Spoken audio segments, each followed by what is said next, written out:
এরা যদি মাজার কেন্দ্রিক থাকে তো ধর্ম এদের সিনা থেকে বের করা যাবে না। কেন যাবে না? কারণ মাজার প্রত্যেকটা সিনার ভিতরে এশকে রসুলের প্রদীপ জ্বালিয়েছে। আদব এবং তাজিমে মুস্তাফা প্রদীপ জ্বালিয়েছে।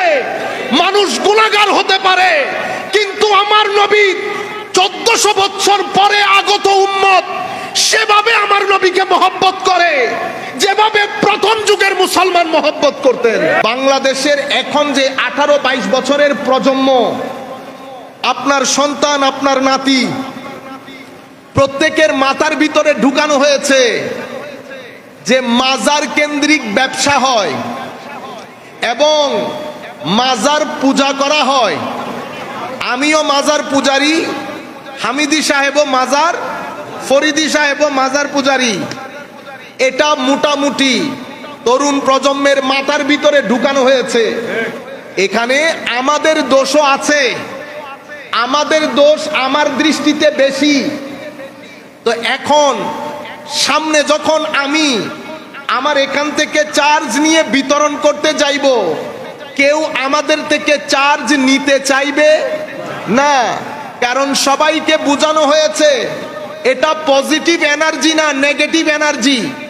এই নেগেটিভ এনার্জি যদি আপনি ক্রয় করেন, খরিদ করেন, গ্রহণ করেন, নিজেও ধ্বংস হবেন, পরিবারও ধ্বংস হবে। এটা বোঝানো হয়েছে, এটা বোঝানো হয়েছে। বোঝানোর কারণে তরুণ প্রজন্ম ভুলে গেছে এই বিল্ডিং কে করে দিয়ে গেছে। দাদা যে বিল্ডিং দাঁড় করিয়ে দিয়েছে, পরবর্তী প্রজন্ম, নাতির প্রজন্মতে এসে সব ভুলে গেছে। দাদার কথা আর স্মরণে নাই।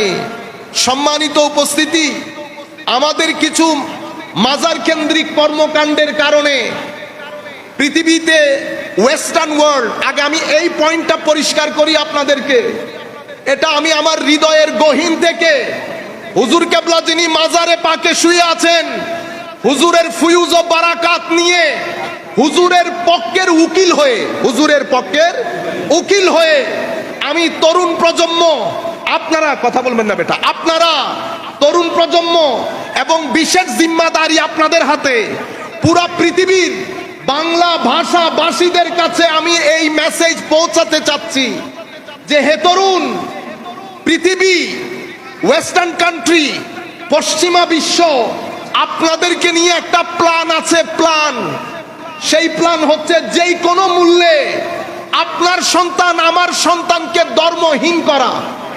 সেই প্ল্যানের জন্য অন্যতম প্রধান অস্ত্র হিসেবে গ্রহণ করেছে যে এই তরুণ প্রজন্মকে যদি মাজার বিমুখ করা না যায়, তাইলে ধর্ম বিমুখ করা যাবে না।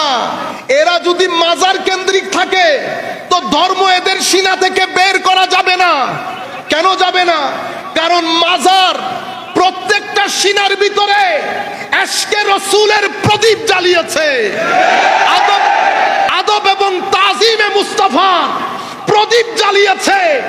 মানুষ গুনাহগার হতে পারে, কিন্তু আমার নবী 1400 বছর পরে আগত উম্মত সেভাবে আমার নবীকে মহব্বত করে যেভাবে প্রথম যুগের মুসলমান মহব্বত করতেন।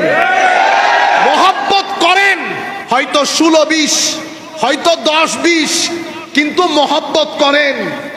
আমাদের আউলিয়ায়ে কেরাম, আউলিয়ায়ে কেরামের খানেকা, আউলিয়ায়ে কেরামের দরগা, এটা নবী করিম রউফুর রহিম সাল্লাল্লাহু আলাইহি ওয়াসাল্লামের যেই নূর, কদ জাআকুম মিনাল্লাহি নূর, ওই নূরের মেইন স্টেশন হচ্ছে আমার নবী। বিদ্যুতের মধ্যে সাব স্টেশন লাগে না? এক জায়গা থেকে বিদ্যুৎ উৎপাদন হয়, আপনি ওখানে লাফ দিতে পারবেন বিদ্যুতের জন্য। বিদ্যুৎ যিনি উৎপাদন করেন, যিনি বিদ্যুৎ বানান, বিদ্যুৎ যিনি আবিষ্কার করেন, উনি আমাদের সকলের স্রষ্টা আল্লাহ রাব্বুল আলামিন। হাত দিতে পারবেন গিয়ে যেখান থেকে বিদ্যুৎ আসে। বেশি অ্যাশক নিয়ে যদি মনে করেন সাব স্টেশনে যাওয়ার দরকার নাই, অমুক স্টেশনে যাওয়ার দরকার নাই, জাম মাইরা দেয় যেখান থেকে বিদ্যুৎ উৎপাদন হচ্ছে, আপনি ধ্বংস হয়ে যাবেন। মেইন স্টেশন, বেটা কথা বললে জামালায় পড়ে যাব। কথা বললে সোজা বের হয়ে যাবে, এটা আদবের দরবার। এখানে চুপচাপ বসে থাকবো। আমি আপনাদের সম্পর্কে জানি, আপনাদেরকে একজনে তৈরি করে দিয়েছেন। আমরা বাজারে বসে দোকানদারি করতেছি, বাজার সাজাই নাই। আল্লাহর ওলিদের বাজার, ওলিরা বাজার বসিয়ে দিয়ে গেছেন। সেই আউলিয়ায়ে কেরামের পক্ষ থেকে আমরা উকালতি করতে নামছি। এখন আমরা তো দুর্বল উকিল, তো এটা হুজুরের ফুয়ুজে বারাকাত। হুজুর যতদূর নিয়ে যাবেন ততদূর যেতে পারবো। সম্মানিত উপস্থিতি, মেইন স্টেশন আমার নবী, সেই স্টেশন থেকে সাব স্টেশন বসানো হয়েছে। কোন স্টেশন এখানে বসেছে, কোনটা জামালপুরে, কোনটা সিরাজগঞ্জে, কোনটা চট্টগ্রামে, কোনটা সিলেটে। আল্লাহর ওলিরা আমাদের প্রত্যেকটা সিনার সাথে আমার নবীর মেইন স্টেশনের নূরের সাথে কানেকশন করে দিয়েছে। সেই কারণে মুসলিম উম্মাহ আমরা নিজেরা আমরা গুনাহগার, কোনো সন্দেহ আছে? আমরাই তো বলছি আমরা গুনাহগার। আল্লাহ আছে এটা যেমন সত্য, আমরা গুনাহগার এটাও তেমন সত্য। আবার আল্লাহকে যে মানি এটাও তেমন সত্য। আমরা আল্লাহকে বলছি আল্লাহ লাখ গুনাহগার, কোনো সন্দেহ নাই। দিন গুনাহে কাটে, রাত নাফরমানিতে কাটে, কোনো সন্দেহ নাই। কিন্তু আল্লাহ আপনাকে মানি, আপনাকে জানি। কেউ আপনার সাথে বেয়াদবি করলে আমাদের রক্তের মধ্যে আগুন ধরে যায়। কারো কাছ থেকে শুনি নাই, আমার নবীকেও দেখি নাই, কিন্তু নবীর কিছু সাব স্টেশনের আলকে দেখেছি, যাদেরকে দেখে আমরা মূল নূরের পরিচয় পেয়েছি।